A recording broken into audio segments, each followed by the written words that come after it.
19 और 20 को अगर आप कर दें तो ये सारा विवाद कुछ हद तक और खत्म हो जाएगा। एक बहुत बड़ी उम्मीद जो मोदी विरोधी हैं उनकी ये है कि एक बीजेपी के कैंडिडेट के खिलाफ एक उम्मीदवार खड़ा किया जाए।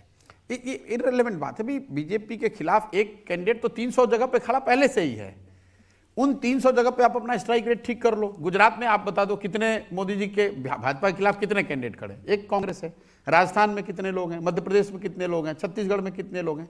तो करीब करीब 250 सीटों पर कांग्रेस और बीजेपी में सीधा मुकाबला है। इसके अलावा करीब 100 सीटों पर बड़ी रीजनल पार्टी, चाहे एसपी हो, आरजेडी हो और शरद पवार की एनसीपी हो, ये 3 पार्टियां, अगर इन 4 पार्टियों को आप जोड़ देंगे तो बीजेपी से सीधा मुकाबला 1 to 1 है 350 सीट्स में।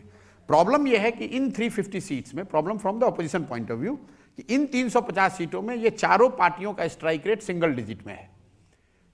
तो अब आप उसमें चाहे एक खड़ा करो या 2 खड़ा करो, उससे क्या फर्क पड़ना है। जो बाकी के 200 सीटों पर है उस पर मीडिया इतना न्यूज बनाता है, अलायंस हो गया, सीट बना नहीं बना। भाई ये 350 में तुम अगर 125 से 150 भी जीत जाओगे, कल सरकार बीजेपी की हट जाएगी। वो कौन सी बातें हैं जिन्होंने मोदी को इन सीटों पर जीतने वाला बना दिया?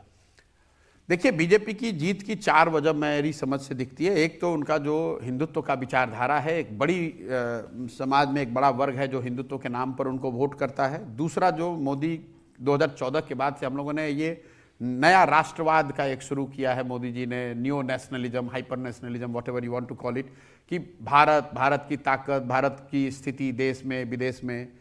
तीसरा, ये लाभार्थी का जो मॉडल है, डायरेक्ट डिलीवरी मॉडल का, चाहे वो शौचालय हो, अनाज हो, जनधन अकाउंट है, किसानों के लिए पैसे हैं और नल का पानी है।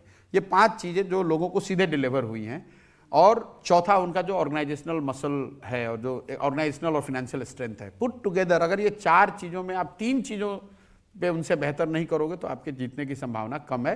सिर्फ और सिर्फ ये बात करने से, लफ्फेबाजी करने से आप नहीं हरा सकते हैं।